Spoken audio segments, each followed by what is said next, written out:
guys, Ray here, and y'all know what it is. I'm going back over here, going to try to get through this brush cutting job over here. Bo did not show up today. You know, you can't never tell anyway. So yeah, I'm just saying, man, it's just anyway, I don't mind.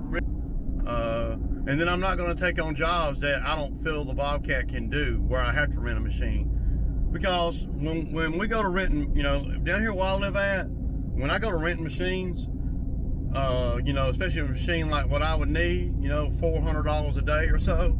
Well, there's a lot more to it than just $400 a day, though. The $400 a day is pretty significant, plus fuel is pretty significant if you ask me. I wouldn't even take on a job like this one that I'm doing now, renting a machine, because the owner's not going to pay for it. I'm going to have to pay for that out of, if I rented a machine for 2 days, right, then I'm going to be out roughly $700 plus another, you know, we'll just say 100 in fuel, plus another 50 or 60 in fuel going and getting the machine, and then having to have it back too. You know, that's just way too much trouble. That's why I can keep my number kind of friendly, because I have my own machine.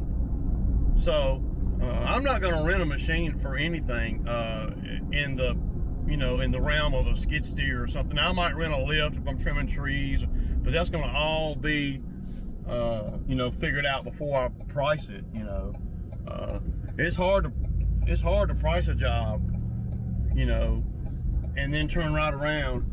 It's hard to price a job like I priced this one, and then turn around and have to rent a machine, because there goes all the money. All the money would be going to the rental place. Well, that's, yeah, right. Well, that's better than tearing up your machine. It is better than tearing up my machine. You are right. But if the machine starts spewing out too much fluid, I'm just going to stop. I'm not going to go rent a machine, because there's no time. There's no nobody pressing me to even to finish or whatever. I'm pressing myself. So it's not like the owner's got, you know, shit he's got to do or whatever, you know. So that's kind of what I was thinking, you know. Demo job, I would not rent a machine on that demo job. If I had to rent a machine on that demo job, then I just wouldn't even do it, because my number's going to have to go up significantly. You know, if a job dictates me to be there 12 hours, then that's what I'll do. Because I don't think of things in terms of, well, man, I've been here 3 hours, you know, after I commit to the money. After I commit to the money, then it's get it done. It's get it done, Ray, you know. It ain't, and nothing else, you know, I don't want to say nothing else matters, but nothing else matters until I get the job done that I'm doing. Now, you know, if the machine starts spewing out more fluid today than what I feel, you know, acceptable, then I'll park the machine and I'll take it over to the shop today. I'll take it from here over straight to the shop. Okay guys, so I made it over here. I'm gonna put the drone in the air for a minute and get a little bit of footage.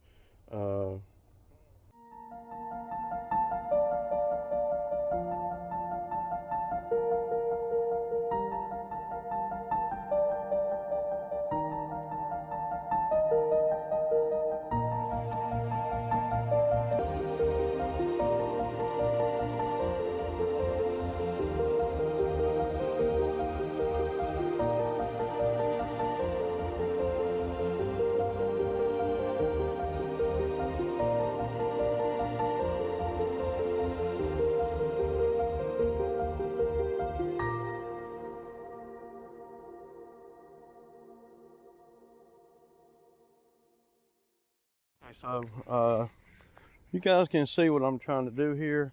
I'm going to be pushing all this back today, get this skid steer going, check the fluid in it, make sure that it's topped off, and going to keep topping it off.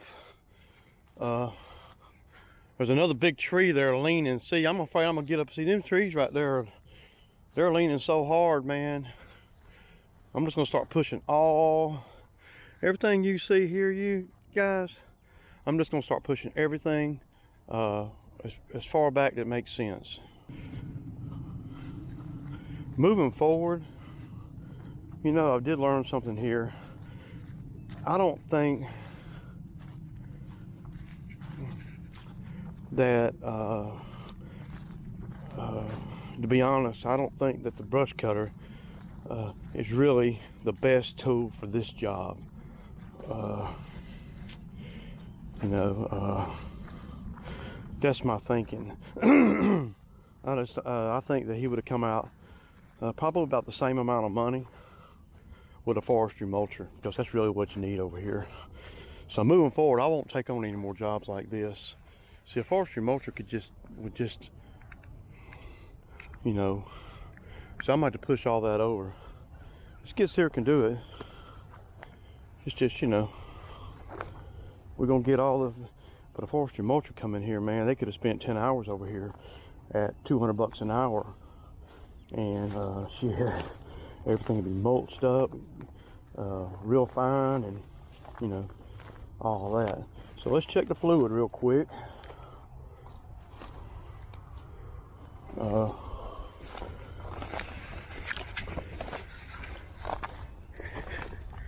You see, guys, it's all the way full.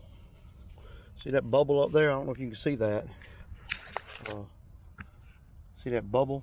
That orange bubble right there? It's all the way full now. So yeah, we're gonna see. I definitely got to keep my eye on it, man, more so than what I normally do. So it's not a problem though.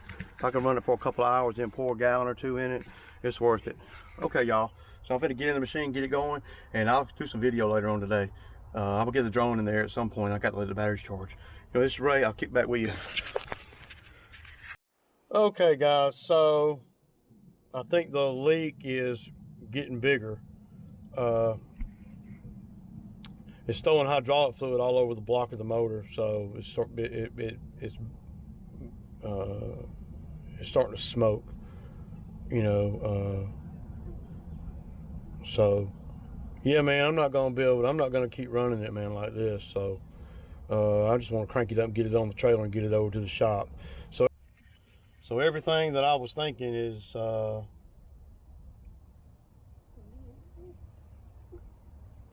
yeah, I'm not gonna run my machine like this. Yesterday it wasn't smoking or nothing, so I'm seeing more fluid in other places, you know, in that general area than I have been seeing. So and maybe by using the grapple bucket, it might have put more pressure on the system than the brush cutter. So I'm fixing to take it over here to the trailer, and yeah, that's it, man. I'm not gonna run it, man. So I'm not gonna rent a machine. I'm not gonna run this one either. So I'm just gonna have to just wait. I'm gonna call the mechanic here in a minute, and I'm gonna tell the owner here that, man, there ain't nothing I can do. The machine is got a busted hydraulic line or something. So I'm thinking that the pressure that I put on it using the grapple, pushing some of these stobs up, you know, is what went on and took it over the top. Because the brush cutter, it you know, I mean, it might run continuous, but I'm not trying to push anything. I'm not stressing the machine as much as I am when I do this. And the more, I think, the more stress you put on the hydraulics, the more likely you're gonna have a leak. So and I've been putting a lot of stress on it here in this last hour. So yeah, again, I hate it that I got started over here. I shouldn't have done that, but I don't really I try to learn from these type of things, but I'm not gonna live in the problem, you know. I'm gonna live in the solution. So what I need to do now is I need to get over here, get the trailer situated where I can back my truck up to it, put the machine, drop all the attachments here, just leave them here. I can even put a chain around them, you know, to lock them up, and then just pull the machine up out of here. That's what I'm gonna do. And that's what, you know, and that's another thing. about doing it by the hour or not. See, if I were doing it by the hour, then we would have some complicated things going on here, because I spend an hour and then, you know, and then another 20 minutes, figuring out what's wrong and all that. So the machine has definitely got a leak more than what I want to deal with out here on a job. If it were just dripping, it wouldn't be a problem, but it's more than dripping. I'm seeing it on the wiring harnesses and everything now. So yeah. So anyway, I'm not gonna let it, I'm not, like I said, I don't live in the problem, and I don't wallow around in it either. I look at the problem, I assess what needs to happen, and then I make a move toward that goal. What needs to happen here is I need to get this machine on the trailer before I tear something else up, and get it over to the mechanic today, this morning, right now. When I leave here, that's where I'm going. So, my video today is going to be a little bit boring. I'm going to have to put this job off. I hate doing that. I hate starting a job and then, having to put it off. But, it's not costing the homeowner any more money or anything. It's just going to cost us the rest of this week. Today is Monday. So, I'm not going to, I know I might sound like I'm, kind of out there and kind of, wild and crazy and stuff, but I'm not when it comes to the machine. Now, true enough, I would have kept putting hydro fluid in it if it wasn't smoking and all, but I'm not going to run a machine when it's stolen fluid all over the engine, and not to put too much pressure on the machine. Anyway, guys, I'm going to have to pay attention to what I'm doing, so I'm not going to have the camera going, and I want to make sure I don't tear nothing up. And keep in mind, none of the lights or anything have come on. None of the emergency lights or none of that have come on. So one thing I will say about this particular machine, anytime any little something happens with it, I get a warning light. This machine, and I don't know about it, Bobcats in general, but this machine tends to tell you everything that's anything important. It'll tell you. And none of my caution lights or emergency lights are coming on right now. Now, I know if I keep running it, well, I'm more worried about a fire. I think the first thing I'm going to do, so let me get my thoughts here. So the first thing I'm going to do is I'm going to call the mechanic, right? Get the mechanic and talk to him and see what kind of timeline he's talking about. I think it'll take 1,000, but it might, I don't think it's nothing serious. It's just a hydraulic line, or, but I mean, what do I know? Shit, I don't know. I'm just saying, man. I don't know. I hate it that I have to tell the homeowner we're going to have to put this off for a week, because I just can't. I'm not going to be able to finish.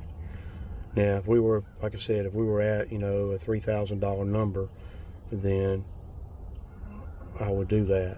I would probably go rent a machine. And then I'd still be at, profiting, $1,800 or so.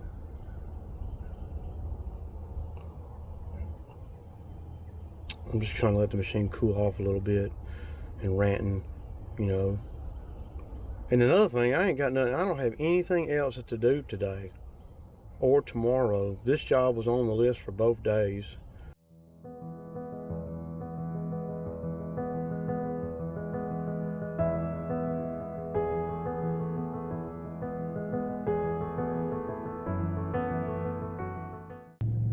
Y'all know, y'all see the machine on there. Sometimes rolling the dice don't work. I tell you, the way my luck's been going here lately, I'm glad I'm not in Vegas, because I'd be giving all my dice money away, because I haven't won on rolling the dice in a couple of months, and I can attribute that to me just not knowing enough about these machines. But I'm freaking learning. I tell you what, man, I am on a freaking crash course in Bobcat stuff. And last thing I want to do is catch on fire. That damn fluid catch on fire, dude, it's over, man. That whole machine will go up. You won't be able to stop it. And then once some tracks catch on fire, I've seen a burnt machine before, and it is not pretty. I think there's a couple of guys on here that have had that happen to them. I think Dirty said it happened to him a couple of times. So definitely gonna make sure that I don't do that. That's a wrap on all that there, man. I mean, I'm gonna put it in the shop, and I'll keep you guys I'll keep you guys informed on what's going on with it.